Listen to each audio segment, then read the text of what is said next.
integrating smartphones into all our reporting classes, and we're working at it on 2 levels, both by assignment but also by example with myself and some other profs.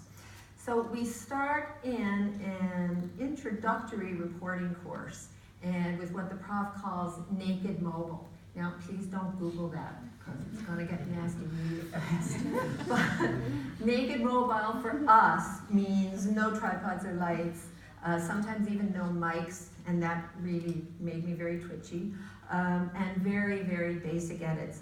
We use the phones for exercises and assignments and things like interviewing streeters, as we call vox pops in Canada, and visual moments in stills and video.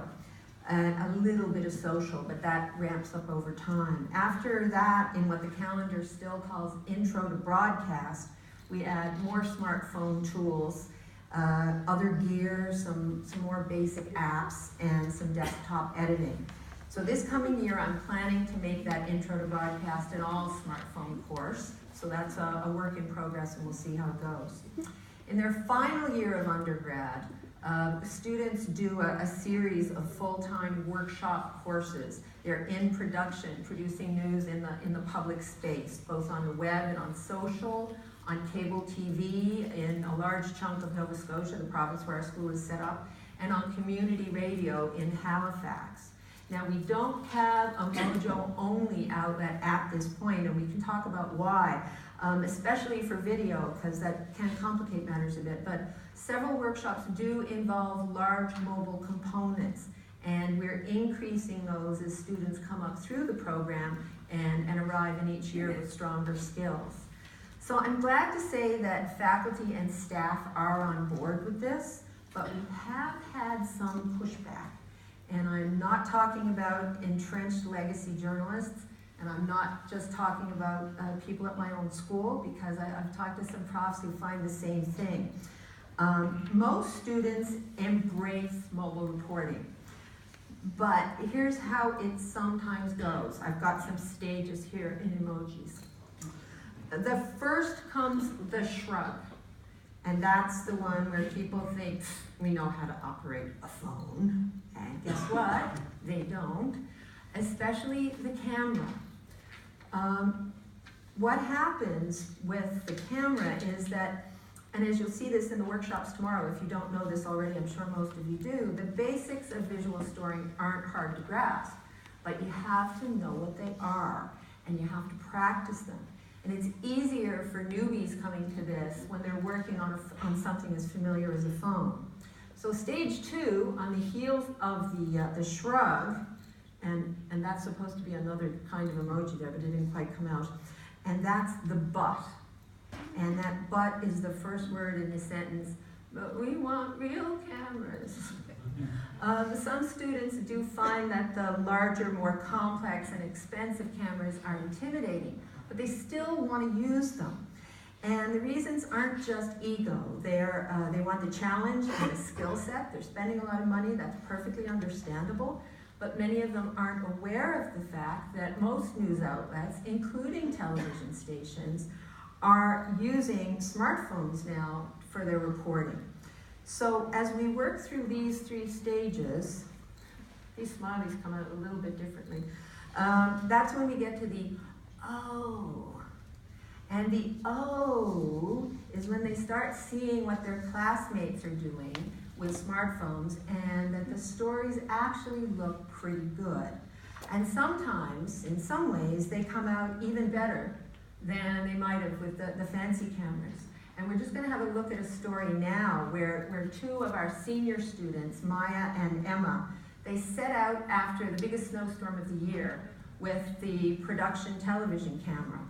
And when they got to the big sledding hill that was full of kids and parents, they realized they'd forgotten their battery.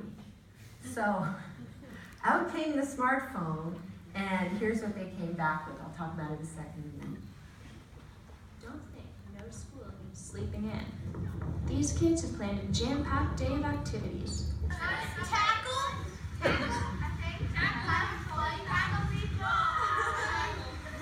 Yeah, what else?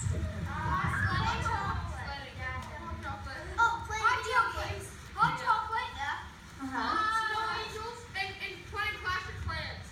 everyone knows, the most important part of any snow day is sledding.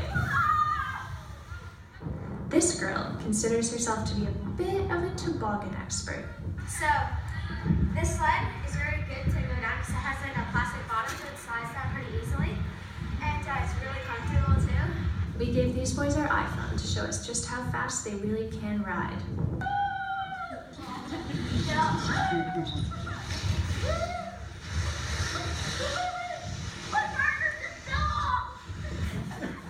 After sledding comes tackle wars. You can't go wrong with a good old-fashioned snow tackle.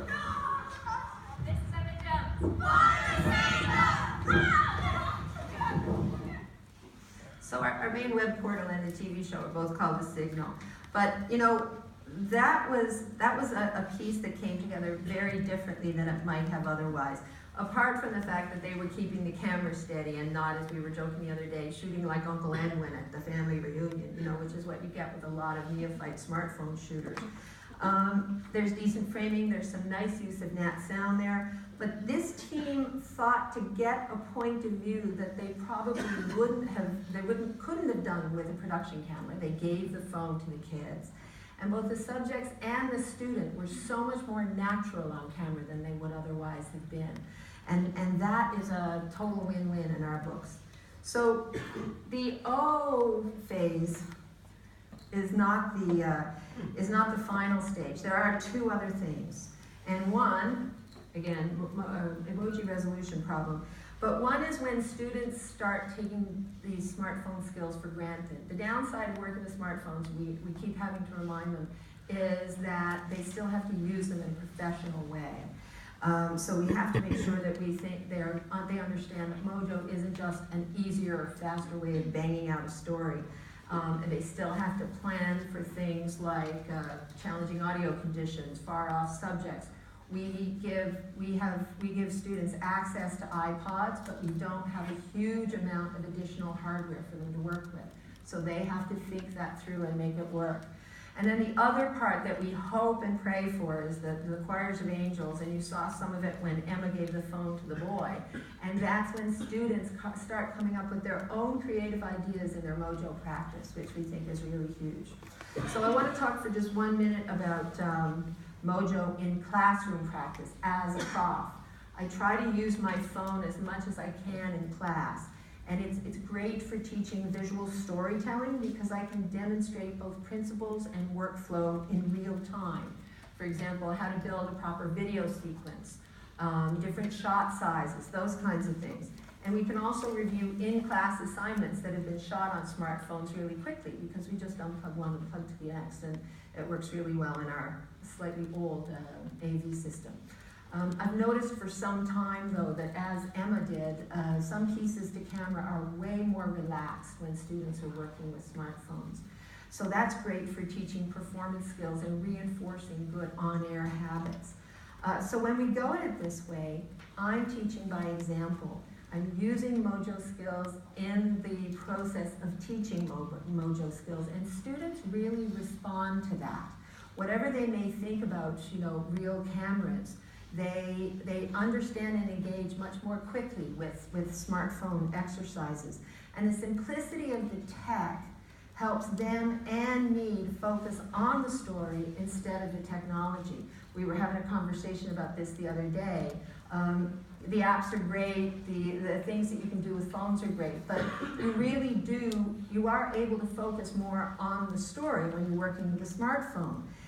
The bonus for me, of course, is that I'm learning as I go on this. I'm obviously not a digital native, and we all need practice. I'm not reporting every day the way I used to, so this pushes me to keep at my own skills. One of my own goals for next year is to start making some little video texts for students for reminders of different things they need to do in the field. So for now, the overall takeaway is that the Mojo learning curve and for you and for your students is either as shallow or as steep as you want to make it. If you're a bit hesitant about taking this on in your class, don't be. In my own TV reporting classes, I've always started from the idea that if you're a good reporter, television is not going to be that hard to be competent at, but you can take the rest of your life to get good. And then right after I say that, I send them off to these big hours of training on camera operation and desktop editing. It's hard not to leave the students thinking the tech is as important or even more important than the story. With phones, you can concentrate on the language and the grammar of visual storytelling as well as the story itself, and you can add levels of complexity as you go along. So to close with a food analogy, I love them, it's a bit like cooking. You don't start with hollandaise sauce. You start with the importance of good ingredients. And when you're working with a smartphone, that's story and people and great pictures and sound. Be curious to hear everybody else's experience of this as well. Thanks.